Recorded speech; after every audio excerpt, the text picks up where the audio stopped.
Do you find it the aspect of women's freedom? Do you feel the tension between that ability to choose the trajectory of your own life versus the rights of the unborn child? In one situation, yes. In one situation, no. If you've had sex with a person voluntarily, and as a product of that, you are now pregnant, no. You've taken an action with a perfectly predictable result. Even if you took birth control, this is the way that human beings have procreated for literally all of human existence. And by the way, also how all mammals procreate.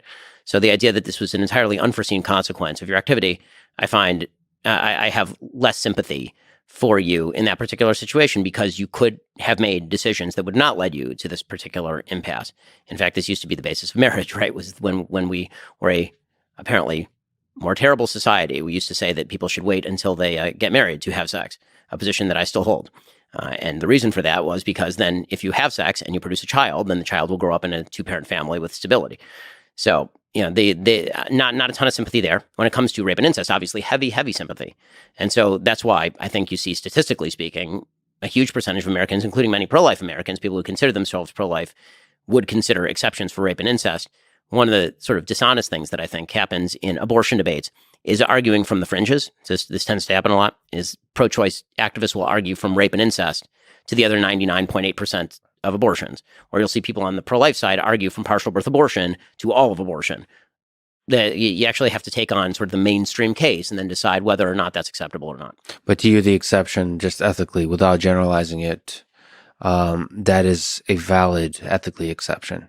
I don't hold that there should be an exception for rape or incest, because, again, I hold by the bright line rule that once a human life with potential exists, then it has its own interest in life that cannot be curbed by your self-interest.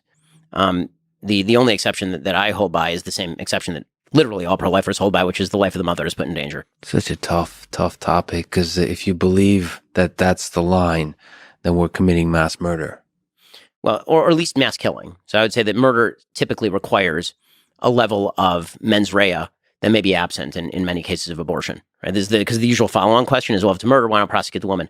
And the answer is because the vast majority of people who are having abortions don't actually believe that they're killing a person.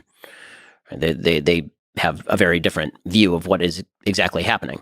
So, I would say that there are all sorts of interesting hypotheticals that come in to play when it comes to abortion, and you can play them any which way. But levels, let's put it this way, there are gradations of wrongs. I don't think that all abortions are equally blameworthy, even if I would ban virtually all of them. Right? I think that there are mitigating circumstances that make, while being wrong, some abortions less morally blameworthy than others. I think that there is I can admit a difference between killing a 2-week-old embryo in the womb and stabbing a 7-year-old in the face. Like I can recognize all that while still saying I think that it would be wrong to terminate a pregnancy. Do you think the question of when life begins, which I think is a fascinating question, is a question of science or a question of religion? I mean, when life begins is a question of science.